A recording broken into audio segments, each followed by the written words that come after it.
If you enjoy these kinds of horror stories, don't forget to like and subscribe for more. When you reach a certain age, the mornings come earlier, whether you like it or not. My knees begin to ache before the rooster crows, and my eyes open to the sound of the wind pushing against the barn doors. This farm has been my life for more years than I can count, and the land has taken its share of me in return. My hands are split and rough, my back crooked from decades of bending over rows of corn. Yet I remain, because leaving is not an option. A man belongs to the soil he was raised on, even if the soil has its secrets. That evening, my grandson came to stay with me. His name is Samuel, though everyone calls him Sam. He is 17, restless, and filled with the kind of energy that makes young men think nothing in this world can truly harm them. His mother thought a summer here might do him good, keep him out of trouble, and maybe teach him the worth of quiet work. He arrived with a backpack slung carelessly over one shoulder, phone in his hand, and the look of someone who could not imagine how silence might weigh heavier than noise. He glanced over the fields as we walked toward the house. The sun dipped low, bleeding orange light over the rows of corn. Out there, fixed in the middle of the field, stood the scarecrow. Sam paused when he saw it. Its head was a burlap sack tied at the neck with twine, arms stretched wide, straw hands dangling. It wore a faded flannel shirt that once belonged to me, though now it hung in tatters. Even from the porch, the figure looked unsettling. The sack was torn where eyes should have been, leaving two deep hollows that caught shadows. "Creepy," Sam muttered with a laugh that sounded too forced. "Does it actually work?" I didn't answer at once. Instead, I looked at the scarecrow until the last of the sun slid beneath the horizon. Then I led him inside. The house smelled of wood smoke and age. Floorboards groaned under every step. I lit the lanterns one by one, and Sam dropped his bag near the old chair where his grandmother once sat. He looked around with polite curiosity, but his eyes kept returning to the window that faced the field. "You'll find this place different at night," I said, settling into my chair by the fire. "The silence here has teeth. It will chew on you if you don't respect it." Sam smirked, the way boys do when they want to hide nerves. "It's just a farm, Grandpa." I stirred the fire with the poker and let the sparks jump. Every place with history has its rules. This farm is more than most. You'll listen to me if you want to sleep safe under this roof. He leaned forward, the grin still tugging at his lips, but his posture betraying a sudden seriousness. Curiosity drew him closer, the kind that flickers in the eyes of someone who wants to mock but cannot resist knowing more. His fingers tightened on the arm of the chair as he waited, eager despite himself. "What kind of rules?" I looked at him hard. "First one's simple. When the sun goes down, you do not step into the fields. Not for a dare, not for curiosity, not even if you think you hear something calling your name. The fields are mine to walk after dark, not yours." He chuckled. "That's it? Don't go in the corn at night?" "Yes," I said. "That's it. For now." The fire snapped in the hearth. Sam leaned back, still smiling, but his eyes had shifted. He had noticed the way my voice had thinned when I said it. He might not have believed me, but he knew I thought myself. After supper, the night fell quickly. Crickets filled the dark with a steady pulse, and an owl called from the grove. I showed Sam to the spare room, the one with the quilt Mary had made decades ago. He tossed his things onto the bed and glanced again toward the window. Out there, across the rows, the scarecrow stood. Moonlight touched the burlap sack and the dark pits where its eyes should have been looked deeper now, as if they tunneled straight through the fabric. "Why's it facing the house?" Sam asked. I didn't answer directly. "It has always faced this way," I said, and closed the curtain. We returned to the fire. I poured us both black coffee, the steam curling in the lantern light. Sam lifted his cup but barely sipped, the bitterness pulling at his face. His foot tapped against the floor in a quick, nervous rhythm, the restless energy of someone who could not sit still pressing through him. The quiet of the farmhouse pressed closer, wrapping around the two of us, and every creak of the timbers seemed louder than it should. Then the sound came. A faint jingle drifted across the stillness, carried from the far edge of the field as if the earth itself breathed it. Sam froze, cup halfway to his lips, his eyes wide and unblinking, waiting for the sound to come again. The wind had died down, the air so still that even the leaves outside had gone motionless, yet the old iron bells tied to the fence line rang clear. The sound cut through the night, one sudden chime sharp and unnervingly loud against the silence, as if someone had plucked the string of a hidden instrument. The echo seemed to linger, rolling back across the field before fading. Then came a silence even heavier than before, the kind that presses against your skin. Sam lowered his cup slowly, setting it down with a soft clink on the table. His eyes darted toward the window, throat tight, and he asked in a hushed voice, "What was that?" "The bells," I said softly. "They warn us." "Warn us of what?" he whispered. I leaned forward, meeting his eyes. "When the bells ring without the wind, you do not look outside. You do not open the door. You sit quietly until they stop." Sam's jaw shifted, ready with another laugh, another remark, but he caught the look on my face and thought better of it. He nodded slowly instead. We sat in silence, listening. The bells did not ring again. Minutes stretched until the fire burned low. Finally, Sam spoke. "You're serious, aren't you?" "As serious as death," I said. He looked down at his hands, fingers spread flat on his knees as if grounding himself. The nervous tapping stilled, replaced by a heavy stillness. For a moment, the restless boy with quick remarks and darting eyes was gone, and in his place sat someone older, shoulders drawn in, breathing shallow, as though he had just glimpsed a burden he could not name. It was the look of someone beginning to understand a shadow of what I carried. That night, I lay awake, listening. The farmhouse walls groaned, the rafters whispered. Sam shifted in the spare room, rolling restlessly against the mattress. Near midnight, I heard the soft creak of his window opening. My heart sank. I rose from bed, careful not to make noise, and stood in the hallway. Faint moonlight spilled through his doorway. He had pushed the curtain aside. Later, when he told me what he saw, his voice was thin. Out there in the silver glow, the scarecrow moved. Its arms twitched as if caught by a wind that did not exist. Its head lifted slightly, and the burlap sack turned toward the house. The hollow pits were fixed on Sam's window. He swore its posture shifted, leaning a fraction forward, as though listening. I entered the room just as he yanked the curtain closed, the fabric shaking in his grip. His face was drained of color, his lips trembling as though words were trying to form but could not escape. His hands quivered violently, knuckles white from clutching the curtain. His chest rose and fell in short, shallow bursts, every breath a gasp pressed through fear. Eyes wide and glistening, he turned to me, the terror raw and unhidden, and whispered with a voice that cracked under its weight, "Grandpa." It moved. I said nothing, though my chest tightened at the sight of his fear. I stepped to the window, pushing it closed until the latch clicked firm, then drew the curtain across with slow, deliberate care, as if sealing the night out. Sam flinched at every sound of the frame. I returned to him and set a steady hand on his shoulder. His body quivered beneath my palm, breath ragged, and I kept my hand there until the trembling dulled and his shoulders eased enough for him to lean back against the bed frame.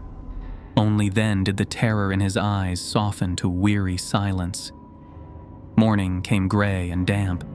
Sam barely touched his breakfast. He kept glancing toward the field, but in the daylight the scarecrow stood stiff and ordinary, arms stretched as always, burlap sack tilted toward the house. Birds landed near its straw feet. Nothing about it spoke of life. He rubbed his eyes, trying to laugh it off. Maybe I imagined it. I looked at him a long while before answering. "You opened the window, didn't you?" His spoon clinked against the bowl. the faint metallic note loud in the heavy silence of the kitchen. He lowered his gaze, shoulders slumping as though a weight had settled there.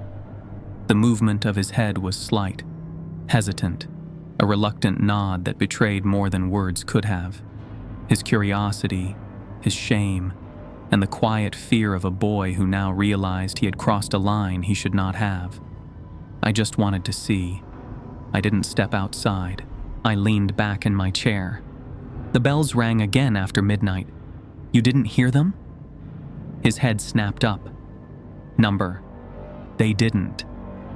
They did, I said quietly. And if they did, then the scarecrow noticed you. Sam's face drained of color, lips parting in a shallow breath that barely escaped his throat. His hands hovered uselessly above the table, fingers twitching before curling into fists against his knees. The bowl before him sat untouched, the steam from his breakfast curling upward, forgotten. His voice broke into a whisper, thin and cracked with dread, as he asked, "What does that mean?" I did not answer. Some truths cannot be given too early. Their weight can crush a boy before he knows how to carry it. Instead, I stood and walked to the window. Out in the field, the scarecrow stood tall, its burlap face torn into hollows that watched without eyes. I muttered low enough that Sam could not hear, words my father had once spoken to me.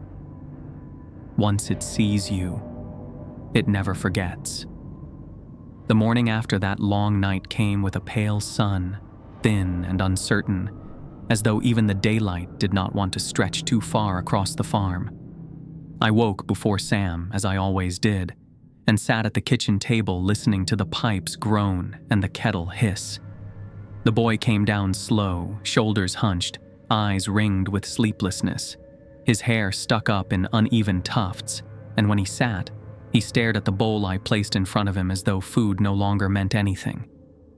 "You didn't sleep," I said, though it was not a question. He shook his head, stirring the oatmeal once before setting the spoon aside. His movements were slow, distracted, the spoon scraping against the bowl as if even that small sound irritated him. His eyes were hollow from the night, and when he finally spoke, his voice was raw. I kept hearing things. Not creaks, not the kind of sounds wood makes. It was softer, closer, like whispers through the walls. I sipped my coffee, watching him over the rim, letting the steam curl against my face as I studied him. "The house talks when the wind moves through it," I said evenly, though I kept my tone calm and low. "You get used to it. The boards bend, the rafters sigh. It's old wood, Sam. It likes to remind us it's still alive." Sam looked up, lips pressed thin, eyes narrowed, his hands curled into loose fists on the table. "I don't think it was the house," he said finally, his voice quieter than before but heavy, as though admitting something he knew I would not want to hear. I didn't press further. His voice carried too much weight to be brushed aside, but I knew pushing him now would only make his fear close tighter around him. Sometimes the truth sits better if it's carried a while, like a stone in the pocket, uncomfortable, but not unbearable until the time is right. I let the silence stretch between us, heavy enough that even the kettle's hiss seemed distant. The only sound that filled the room was the steady, deliberate ticking of the clock above the doorway, each tock loud as a hammer, measuring out the pause we both needed. Outside, the fields shimmered with dew, each blade of grass glistening like a thin shard of glass in the weak morning light. The scarecrow stood as it always had, yet there was something about its posture that made the air around it feel heavy. The burlap head bowed slightly toward the house, as if it were watching with unseen eyes, its arms stretched stiff across the rows, as if it had been crucified upon an invisible frame. In the daylight, it should have looked harmless, but its lifelessness carried an edge of menace. Straw spilled in clumps from its sleeves, the once red flannel shirt sagged in tatters, and the hollow sockets in the sack seemed darker than any shadow should be. Sam's gaze found it only for a heartbeat before he jerked his head away. His shoulders, however, remained tight and hunched, as though he could still feel those empty eyes fixed on his back. "Come on," I said, rising.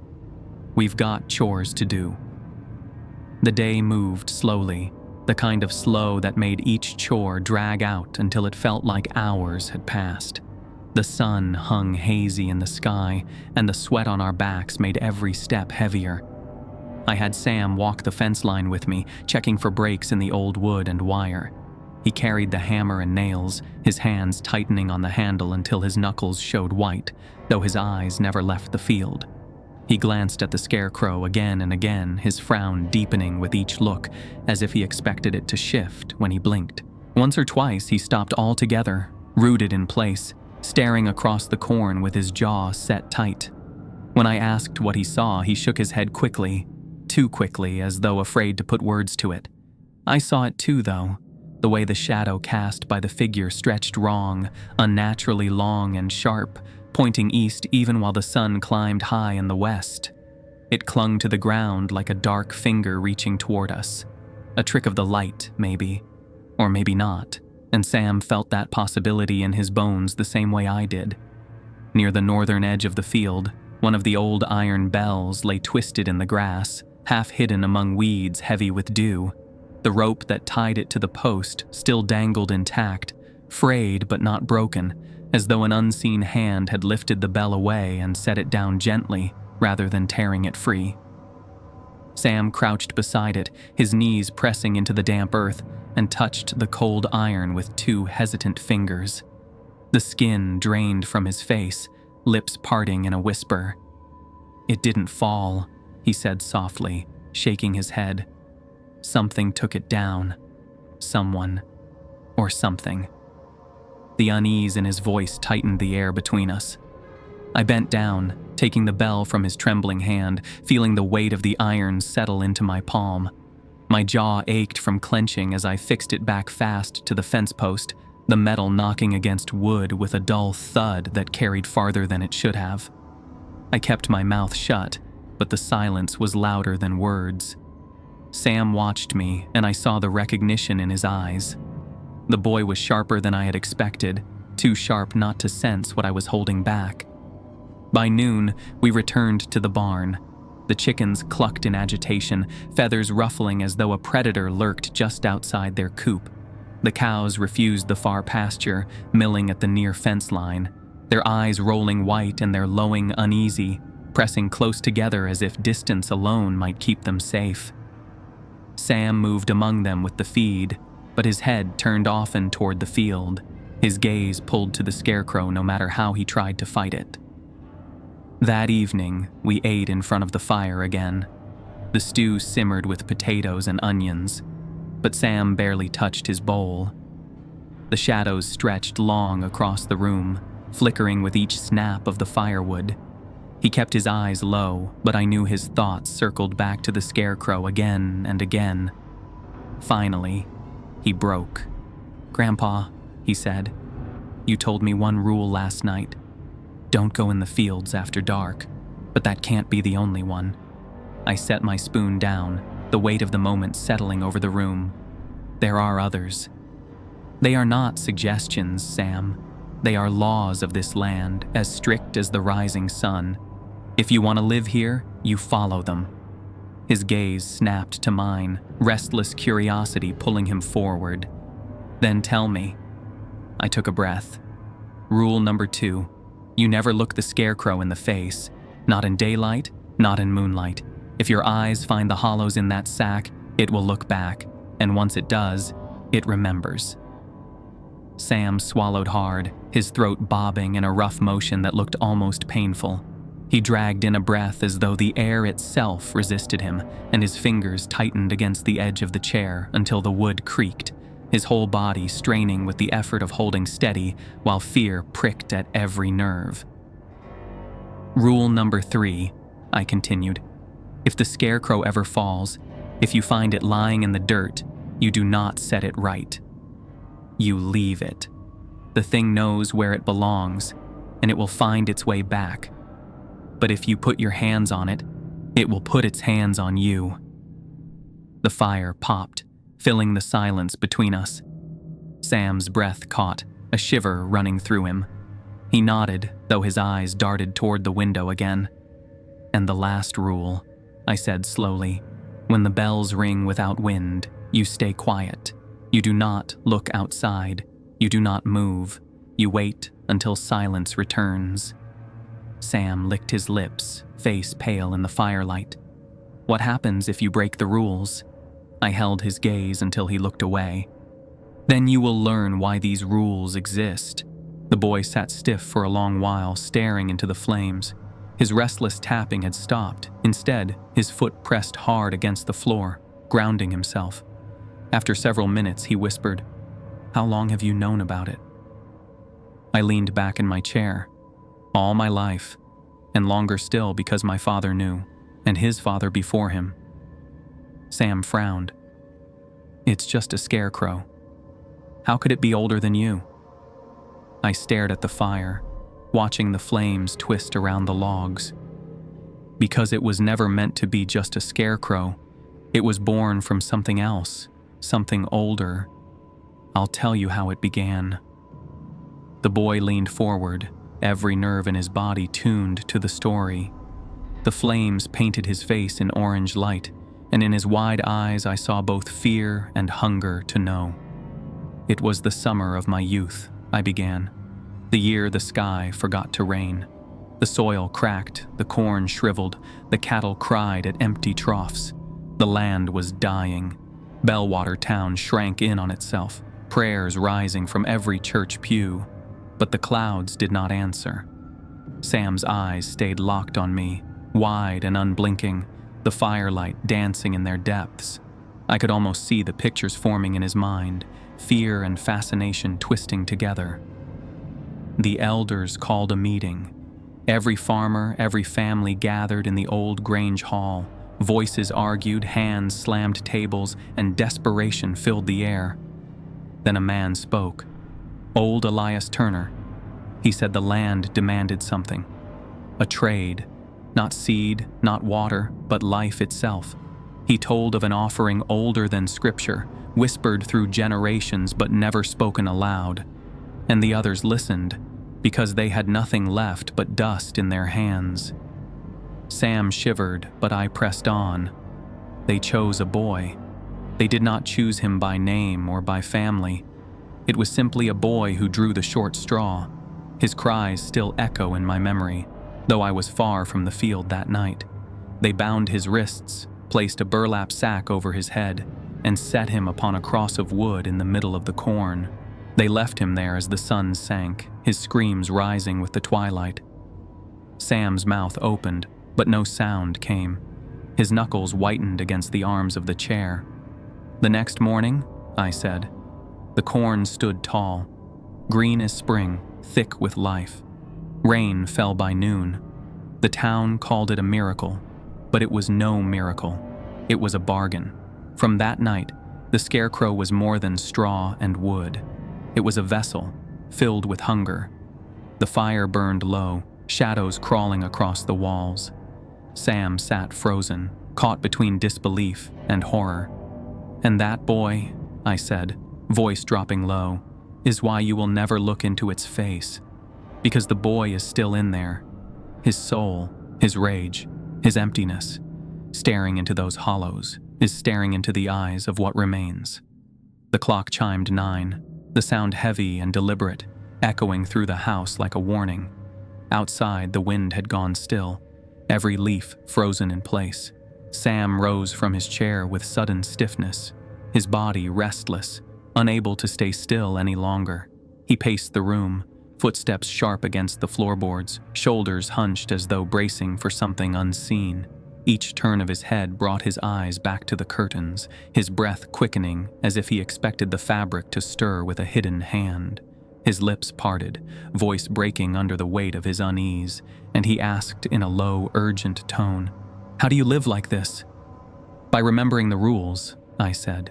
He turned back to me, face drawn, lips trembling. "What if I can't?" I stood, placing a hand on his shoulder. "Then you will not last long here." That night stretched long. Sam lay in the spare room, but I knew sleep did not come easily. I sat by the fire, poker in hand, listening. The house breathed around me. At first, only silence. Then, faint and far, the bells rang. Once, twice, 3 times. The sound crawled through the dark, thin as spider silk.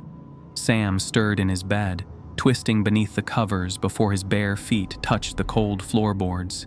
Each step creaked as he crept toward the door, the sound trembling as much as his body. I moved into the hallway, raising a finger to my lips before he could speak. His eyes were wide, pupils blown with terror, and his chest rose and fell too fast, breath hitching as though he had run a mile. He clutched the frame with white knuckles, leaning out, and his voice came in a broken whisper.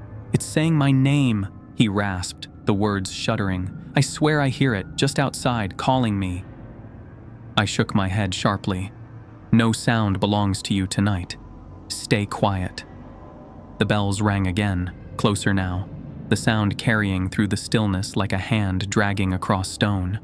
No wind stirred the grass outside, not a single leaf moved, yet the chime echoed as if the whole field had shifted. Sam pressed himself flat against the wall, his shoulders trembling violently. His lips moved soundlessly, forming the shapes of prayers he half remembered from childhood, each breath catching like he feared the sound of his voice might draw something nearer. The corridor seemed to tighten, the shadows lengthening, until his fear filled every corner like a choking smoke that refused to clear. We waited together, hearts pounding in unison. The minutes stretched long, each second marked by the thunder of our breathing, until finally, the last chime faded into nothing. The silence that followed was heavier than the sound itself. Only then did I place a steadying hand on his arm and guide him back toward his bed, his feet dragging reluctantly as though the dark might pull him away if he lingered. I did not tell him the truth I carried, that once the bells speak your name, they will speak it again and again until you answer. The night held until morning, silence pressed so deep it weighed on the bones, every creak of timber sounding like a warning. And in the field, the scarecrow waited still, arms stretched wide, burlap face bowed toward the house, remembering the boy who had dared to look and now could never be forgotten. Chapter 3. The Scarecrow's Hunger. The morning after the bells spoke his name, the farmhouse was heavier than ever. Sunlight leaked pale and thin through the curtains, but it did not warm the rooms. Sam sat at the table with his shoulders hunched forward, staring into a mug of coffee he barely touched. His skin looked drained, his eyes rimmed with the red lines of a boy who had not slept at all. Every creak of the rafters made him twitch. He was not the same boy who had arrived with restless energy a few nights ago. The fear had bitten deep. I moved around the kitchen slowly, filling bowls with oatmeal and cutting slices of bread. The knife scraped against the board louder than it should have. I had lived with that silence all my life, but Sam was only beginning to feel its teeth. I set a bowl before him, but he did not raise the spoon. He only stared past me toward the window, to where the fields lay beyond. "You'll have to eat," I said. "Fear won't keep you standing through a day's work." Sam dragged his eyes to me, then back to the glass. "It's closer," he whispered. I followed his gaze. Out in the distance, in the middle of the corn, the scarecrow stood where it had always stood. Arms stretched wide, sackcloth head bowed slightly toward the house. The space between us was the same as it had been the night before, yet Sam's voice carried certainty. He felt it nearer, as if it had leaned forward, pressing against the air that separated us. "It hasn't moved," I said, though my voice came out uneven, the words thinner than I meant. I kept my eyes on it longer than I should have, searching for any twitch of straw or sag of cloth, but every second I watched made my chest tighten more. Even as I spoke, I could feel doubt crawling up my throat, and Sam saw it in the way I gripped the table edge too hard, knuckles pale against the wood. We spent the day with chores, though every step of it was thick with unease.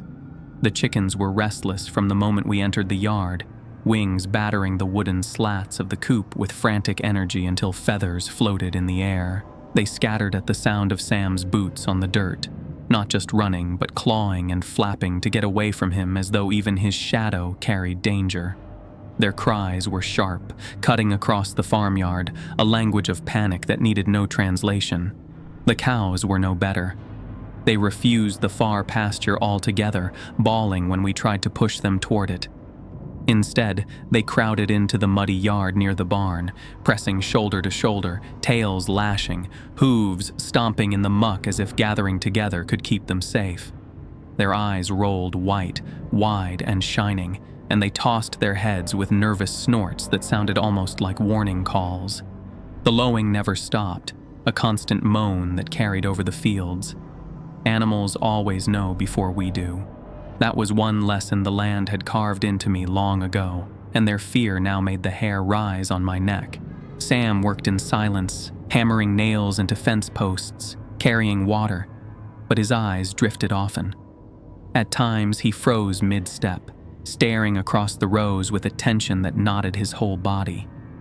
Once, when I came up behind him, I saw what had caught his attention.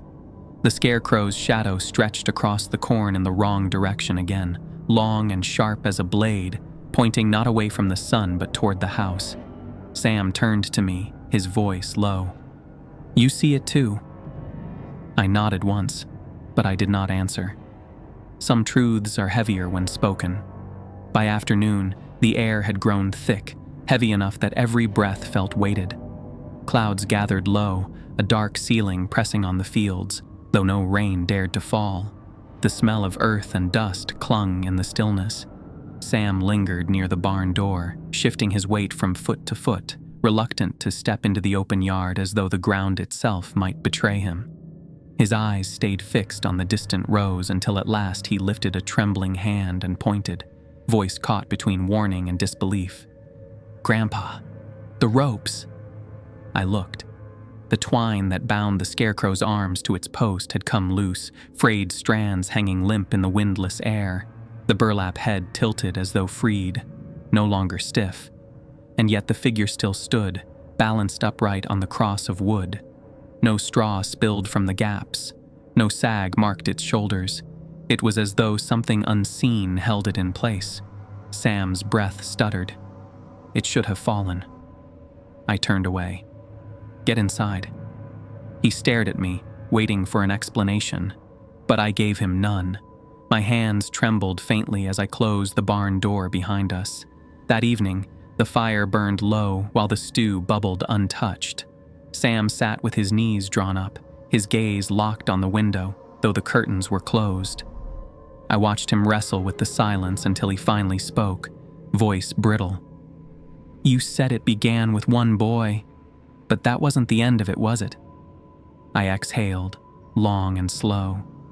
Number it was not the end. He leaned forward, desperate. "Then tell me." I stared into the flames. When the fields grew green again, the town rejoiced. They called it Providence. But the elders remembered the bargain. They knew the land would not give without taking again. And they were right. When the next harvest came, the rains faltered once more, and the corn bent low. People grew fearful, whispering of the deal Elias Turner had spoken of. And so another straw was drawn. Sam's eyes glistened in the firelight. "They kept doing it?" "They kept doing it," I said, my voice low. Each year the town gave the land another child. When the rains failed and the corn shriveled, when the cattle sickened and the fields turned black with rot, they chose again. Some years mercy came, and the weather was kind, and there was no offering. But more often, the land reminded them. And each time, the scarecrow remained. They replaced its sack when it rotted, stuffed its arms anew when the straw thinned, but the thing inside never changed. It stood through every season, fed by every sacrifice, its hollow face filling with the memory of each child taken. It did not simply stand in the field, it waited, carrying the weight of all those voices, and it remembered every one of them. Sam recoiled, his chair scraping against the floorboards. "That's monstrous." I met his gaze, holding it until I saw the tremor in his eyes. It was monstrous, I admitted, but it kept the people breathing, kept food in their mouths when the ground would have given them nothing. Families buried their doubts deep and swallowed their shame because they had no choice, and no one spoke of it aloud. Not in church, where prayers filled the air, not in town, where neighbors passed each other with forced smiles. But they all knew. Every glance, every lowered head carried the same truth that silence itself was the only way to survive. The clock told 8, each strike echoing through the beams like the heartbeat of the house. The fire had burned to embers, red light flickering against the walls and stretching long shadows into the corners where the dark seemed to breathe. Sam sat stiff in his chair, his face pale and waxy, lips trembling with words that almost failed to form. Why stay here then? Why not leave this place forever? His voice broke in the middle, thin with fear. I leaned forward, voice rough and low. Because leaving does not free you. Once the scarecrow has looked at you, once it has tasted your fear, you carry it with you. It does not stay in the field. It follows. Step across a border, cross an ocean, and it will still find the place where your fear hides. Sam shuddered violently, arms wrapping tight around his ribs as though to keep himself from coming apart. He pressed his forehead into his hands, knuckles digging against his skin, whispering quick, breathless words I could not catch.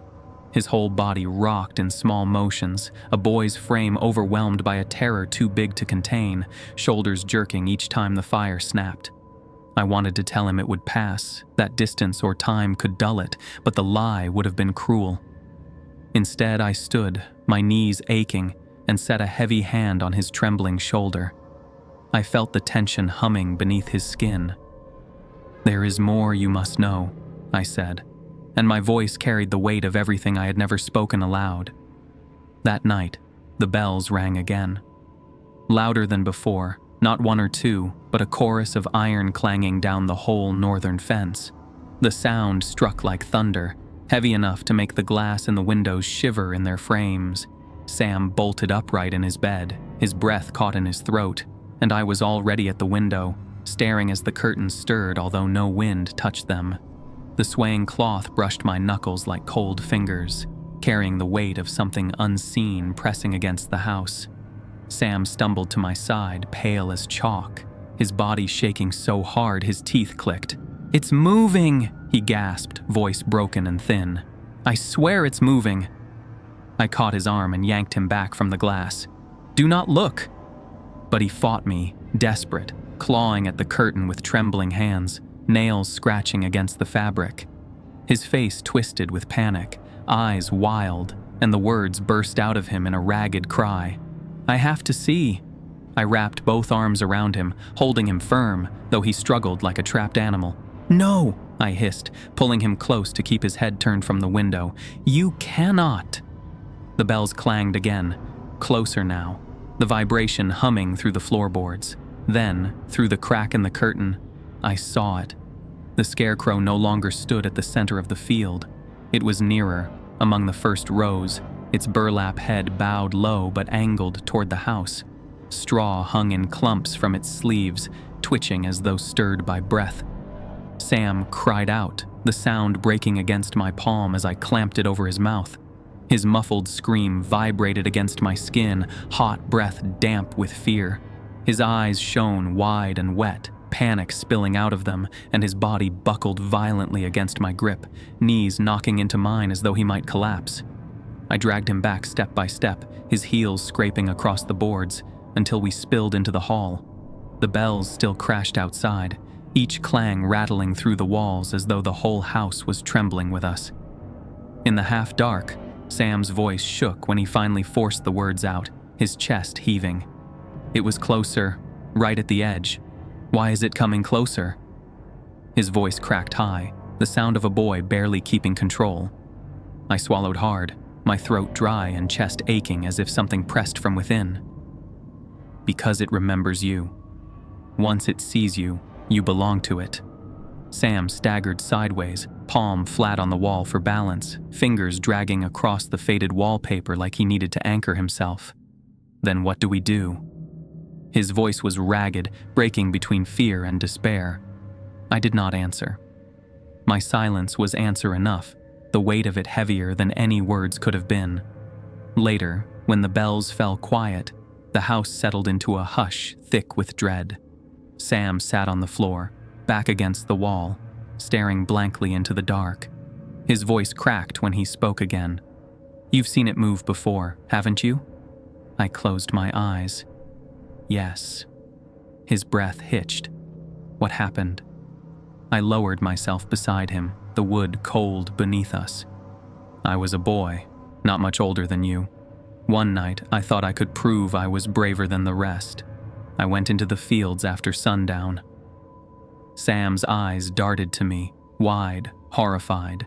I thought I was clever. I told myself it was nothing but straw and wood. But I looked at it. I looked right into those hollows where eyes should have been, and something looked back. My hands trembled even as I spoke, the memory tearing its way out of me after years of silence. "It followed me home," I said, my voice rough. For weeks after, I heard my name in the bells. Every night, the sound scraping across the dark like claws on iron. I saw its shadow linger at my window, the outline of its crooked arms stretching against the curtains while I lay frozen in bed. And then, one night, my closest friend went missing. He had gone into the fields, searching for me, calling my name. They found him at the edge of the next morning, his limbs twisted into shapes no body should ever bend, his face buried beneath a burlap sack that stank of soil and rot. I had looked when I should not have, and he paid the price for me. Sam's face went white. He shook his head. "So it chooses someone every time?" "It chooses who it wants," I said. "But once you break the rules, it does not let go. It waits. It takes what it needs." Sam pressed his fists against his temples, teeth gritted as tears burned in his eyes. "Then I've already broken them." I looked. I heard it. It knows me now. I placed a heavy arm around his shoulders, pulling him close, though he trembled beneath my touch. "You are part of it now, just as I have been all my life. The scarecrow never forgets, and its hunger only grows." The fire guttered in the hearth. Outside, the fields lay black and still, but in the dark beyond the glass, something waited, closer now than ever, patient as stone. The bells would ring again, and when they did, neither of us would be able to pretend any longer. The night after my confession did not give us peace. The farmhouse lay buried in silence, but it was a silence full of waiting, as though the walls themselves listened. Sam and I sat by the fire until the embers died low, neither of us speaking, our thoughts circling the same truth. The scarecrow had moved, it had drawn closer, and it would not stop. When Sam finally dozed off in the chair, his head sagging against his chest, I remained awake. My eyes drifted to the window again and again, expecting at any moment to see the shape of it pressed against the glass. I thought of the boy I had once been, of the rules I had broken, and the friend who had paid in my place. Sam was on that path now, and there was no undoing it. Just before dawn, the animals screamed. The sound tore through the stillness like a blade, a chorus of shrill cries from the chickens, panicked bawls from the cows, and frantic clattering from every corner of the yard. I lurched to my feet, heart hammering. Sam startled awake with a sharp gasp, his fingers clawing at the armrests as though the chair might anchor him. We both froze, every nerve straining. Outside, the dog, Old Buck, gave one desperate bark, high and broken. Then silence swallowed him. The yard became chaos, a storm of wings hammering wood, hooves striking mud, rattles and crashes that made the ground tremble. Feathers swirled past the window in a blur, dust shook from the rafters above us, and for a moment it sounded as if the barn itself was breaking apart. Then everything stopped at once. The silence was so complete it seemed alive, pressing into our ears, filling our skulls with its weight until it rang like iron. Sam's lips trembled as he whispered, barely breathing the words, "It's here." The bells began. Not a single chime this time, not even a string of uneven rings. The whole northern fence shook with sound, iron clanging in a frenzy. Each strike rolled across the fields, pounded into the ground, and rattled the glass in the windows. Sam clapped his hands over his ears, but his eyes went wide. The noise was not only outside, it was in the house, thrumming through the floorboards, rattling nails in the beams overhead. Then came the steps, slow, deliberate, each one heavy enough to make the porch boards complain like old bones ready to snap. The sound crept closer, pressing down in steady rhythm, and the whole frame of the house seemed to lean with it. Sam's breath hitched loud in his throat, a sharp, panicked gulp, and his hand rose to point, though it trembled so much he could barely keep his finger aimed at the door. Something dragged across the threshold, long and scraping like dry stalks pulled over wood mixed with the rasp of nails. The noise crawled under the door and into the room. Then the straw came, thin yellow strands sliding under the frame, curling across the floorboards in slow arcs like probing fingers. They writhed, searching. Sam recoiled so violently that his chair toppled back, crashing against the wall. "Stay away from the door," I barked, the words sharp enough to sting the air. Sam staggered backward, spine pressing into the far wall, his chest heaved, every breath ragged, his voice breaking loose in a raw cry. "It's here," he shouted, louder this time, his fear no longer a whisper but the unsteady terror of a child cornered. I grabbed the iron poker from the hearth and stood in front of the door. The wood quivered under another heavy step. Then slowly, a shape pressed against the crack between the planks. Not a shadow, not a trick of light. An arm, long, crooked, jointed like wood but bent in ways wood should not bend, slid across the gap. Straw bristled from its surface, but beneath it was something harder, darker. Fingers, stiff but shaped like a man's, reached along the frame, searching. Sam cried out. I slammed the poker against the door, and the shape withdrew, scraping away with a sound like tearing cloth. The bells went wild again, a chorus so loud it felt like the air itself was splitting. When the noise finally ebbed, we were left panting in the smoke-scented air of the hearth. My lungs burned with every breath, and each exhale trembled like I had run for miles. Sam pressed both palms hard against his face, dragging them down slowly until his eyes shone wet and red-rimmed in the dim light. His chest heaved, his shoulders shuddering as if the weight of the house itself pressed down on him. "We can't stay here," he said, voice cracking, his words broken between breaths. "We have to go. We have to leave." I shook my head, though the motion was heavy, reluctant. "It will follow. No matter where we go, it will come." His voice rose, frantic, raw with desperation. "Then what are we supposed to do? Just sit here and wait for it to tear the house apart plank by plank while we watch?" His fists struck his thighs, a hollow thud of anger wrapped around fear. I turned toward the fire, forcing the coals back to life with trembling hands. The poker scraped against the stone, a harsh grating sound that made Sam flinch as sparks burst upward. The glow spread across my knuckles, showing how badly they shook, each finger jerking with nerves I could no longer hide. Heat rolled against my skin, but it did nothing to ease the cold locked deep inside me. My voice cracked as I pushed the words out. "There may be a way," I said, the weight of it grinding in my throat. Something my father told me, something his father told him. A warning passed in whispers at the edge of firelight.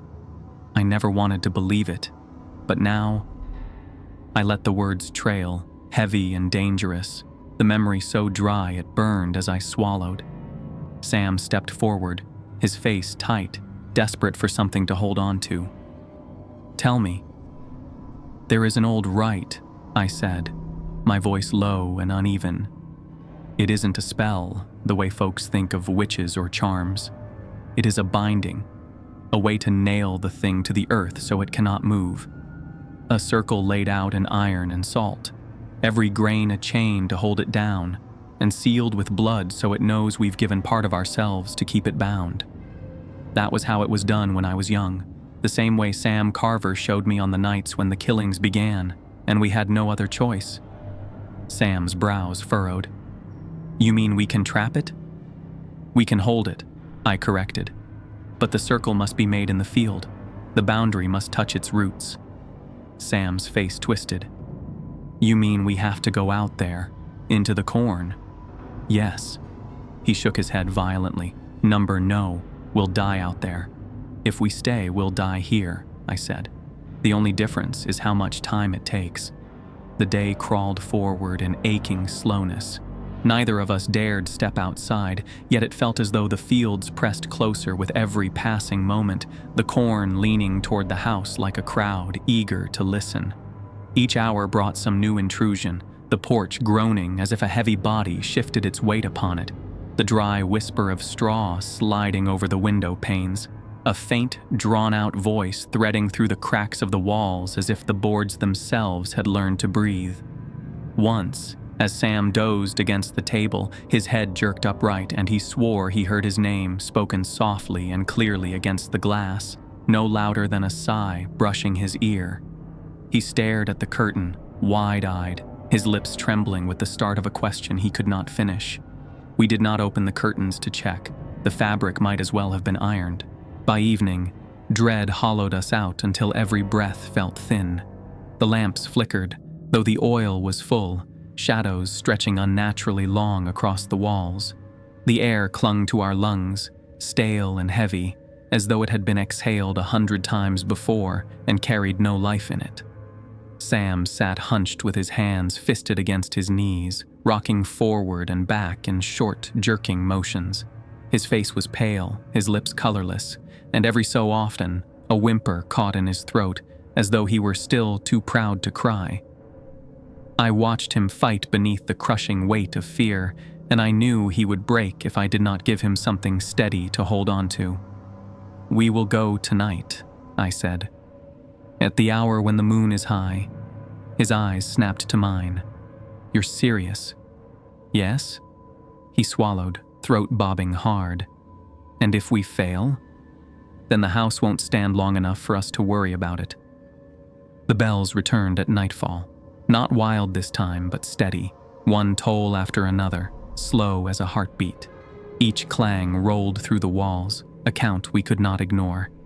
Sam gripped my sleeve. It's calling us, he said. It knows. I nodded grimly. Then let it know. We'll answer. We gathered what we needed with slow, deliberate care, each choice heavy as if the house itself was watching. I pulled down a sack of salt from the pantry, the grains inside shifting with a hiss like dry sand in an hourglass. Next came a pouch of iron nails, rusted and bent from decades of use, which I had ground down into a coarse metallic powder that smelled of old rain and smoke. I set a lantern on the table, its glass smudged, the flame inside fluttering uneasily when I lit it. I warned Sam it might not burn steadily. And last, I took the knife from the drawer. Its handle was smooth from long years of work, the steel blade dulled and notched with nicks from countless cuts. In the wavering lamplight, it seemed more relic than tool, carrying the memory of every hand that had ever used it. Sam's eyes fixed on it, his gaze locked and unblinking, as though the knife itself carried the weight of what was to come. Whose blood? He asked. Mine, I said at once. This is not your burden. But he shook his head. It saw me too. It knows me now. If I don't give something, it won't hold. For a long moment we stood locked in silence, the sound of the bells filling the gap between us. At last, I gave a short nod. Then both of us, together. We stepped onto the porch. The night air clung damp to our skin, and the corn hissed faintly, though no wind stirred. The scarecrow stood at the edge of the first row, waiting, closer than ever. Its head tilted, hollow sockets fixed on us. Straw hung loose from its arms, twitching as if restless. Sam gasped, but I tightened my grip on his shoulder. Do not falter. If you break, the circle breaks with you. We walked into the field. The stalks closed around us, rustling like whispers. Shadows swayed, bending in shapes that did not match the movement of our lantern. The ground was soft, sucking at our boots. The scarecrow loomed ahead, still and massive, its sack head bowed as though listening. We began with slow, deliberate movements, each action feeling heavier than the last. I poured the salt in a wide ring around the base of the post, my grip tight on the bag. Though my chest thundered so loud I thought the stalks might hear it. The grains hissed as they struck the soil, making a faint, steady line that glimmered in the lantern's unsteady light. Sam followed with the pouch of iron dust, his hand scattering clumps that fell in uneven arcs. His breath tore out of him sharp and ragged, fogging the air in front of his face. The lantern flickered hard, the flame bowing low as if about to die each time the bells tolled, shadows flashing quick and jagged across the corn. The air thickened until it pressed like a weight in our ears, dulling every sound but the tolls. "Now," I whispered, though it scraped in my throat like gravel. I drew the knife across my palm, the sting so sharp it made my teeth clench. Blood welled fast and hot, dripping onto the soil where it spread into dark stains that sank greedily into the dirt. I handed the blade to Sam. His hand trembled so badly the lantern's glow shuddered with it, but he forced the edge across his skin, wincing as the red line opened. His blood joined mine, drops falling heavy beside the circle. The bells screamed all at once, no pause between them, a roar of iron that made the earth shiver under our boots. The scarecrow convulsed against the post, its arms jerking like broken branches in a storm. The burlap sack that served as its head snapped back with violent force, and for the first time, Sam saw what was beneath. His cry tore loose from him, splitting the night like glass breaking. What lay inside was no straw. A face stretched thin, dried and sunken, with empty hollows where eyes had once been. Teeth gleamed in a lipless grin. The sack had not hidden it. It had been part of it, fused into flesh, and it leaned toward us, straining against the circle, the soil around it cracking with force.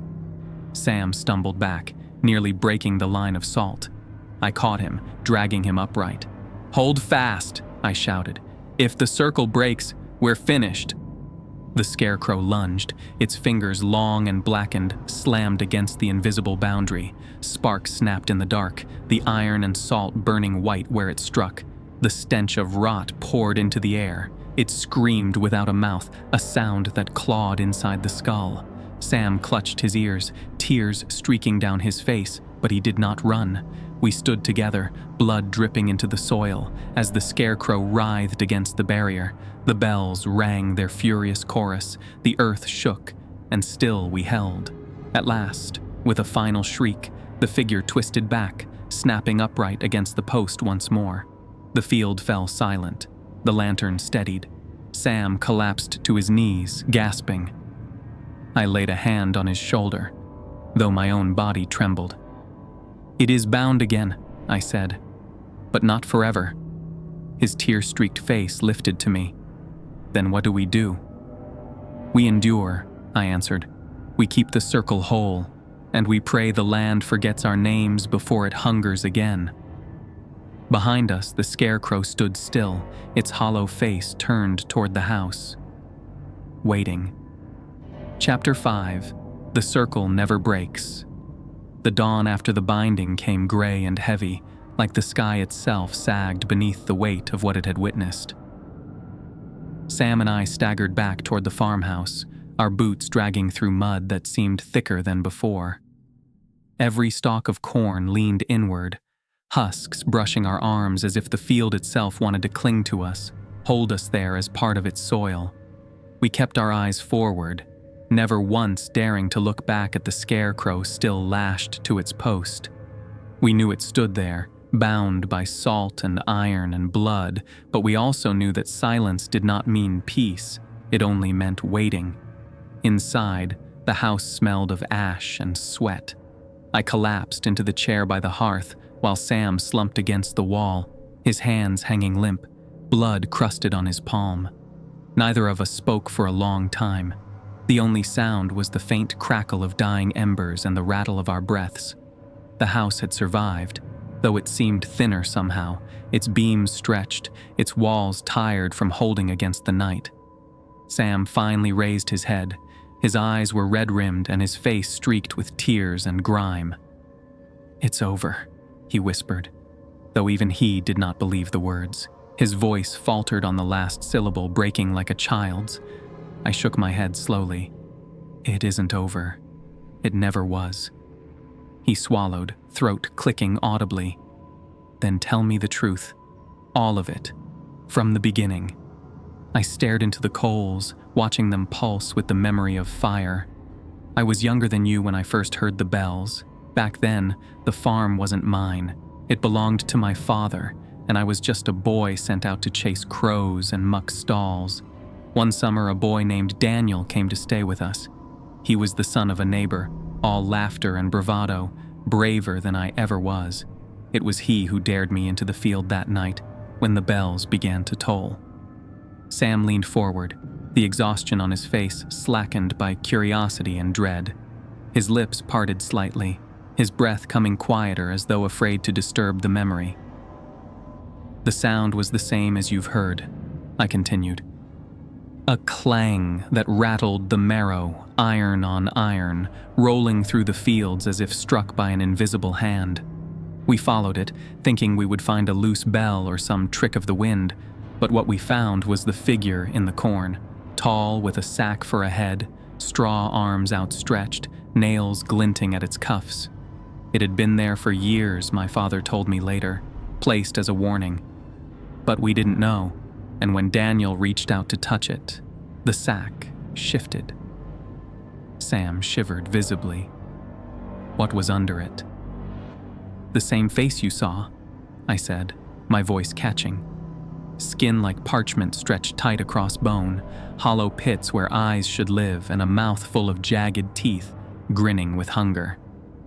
Daniel's scream split the air, but the sound only fed it. From the moment the bells called his name, it knew him, claimed him. The scarecrow wrenched itself free from the post with a crack like timber splitting, and it came for us through the rows. We bolted for the house, corn tearing at our arms, the ground shaking under its steps. Daniel's foot caught on a root, and he went down hard. I reached for him, but the stalk surged as though alive, dragging him back. His cries vanished into the earth's throat, and when the sun rose, all I found was a single shoe twisted among the stalks, laces frayed and damp with dew.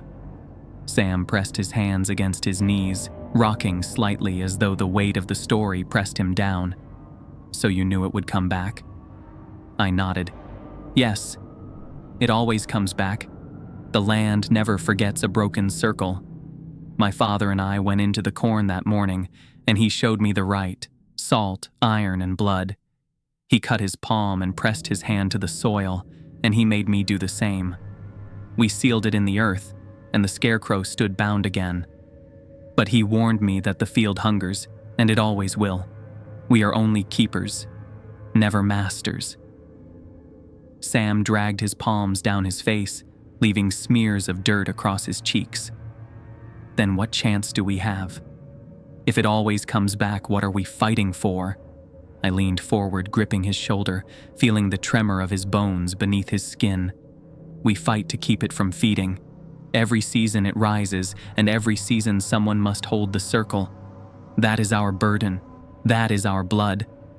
He looked up at me, his eyes wide, shining in the dim light. "And if one year we fail?" The coals hissed, collapsing inward on themselves. I thought of Daniel's scream, of my father's tired eyes, of the way the scarecrow had leaned forward against the barrier, teeth bared in hunger. I let the silence hang before I spoke. "Then the land will eat. It will take what it wants until the ground is satisfied." Sam's lips pressed into a thin line. His chin quivered, but he nodded once, sharp and hard. "Then we don't fail. Not now. Not ever." The rest of the day, we spent repairing what we could. The barn doors sagged on broken hinges, feathers littered the yard like snow, and the fields looked bruised. stalks bent as though a storm had rolled through. We worked in silence, both of us listening always for the scrape of straw or the toll of bells. By evening, we returned to the porch, our bodies sore, our hands raw, but the silence of the farm held steady. The scarecrow remained bound. That night, before we lay down to rest, Sam sat across from me at the table. His face was pale, but set with determination. "When you're gone," he said, voice steady now, "I'll keep the circle. I'll teach my children the way you taught me." I studied him. This boy who just nights ago had cowered at shadows. He had aged in hours, carved by fear into something harder. "It is a heavy promise," I said. "It has to be kept," he replied. "If not, everything dies."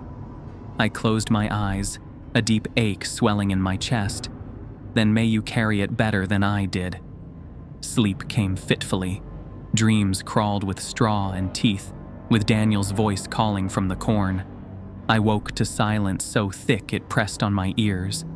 For a moment, I believed the circle might have failed, but then the rooster cried weakly from the yard and light spilled across the window. Morning had come, and the scarecrow still stood. Sam walked with me to the edge of the field. The salt ring glimmered faintly, iron dust dark in the soil.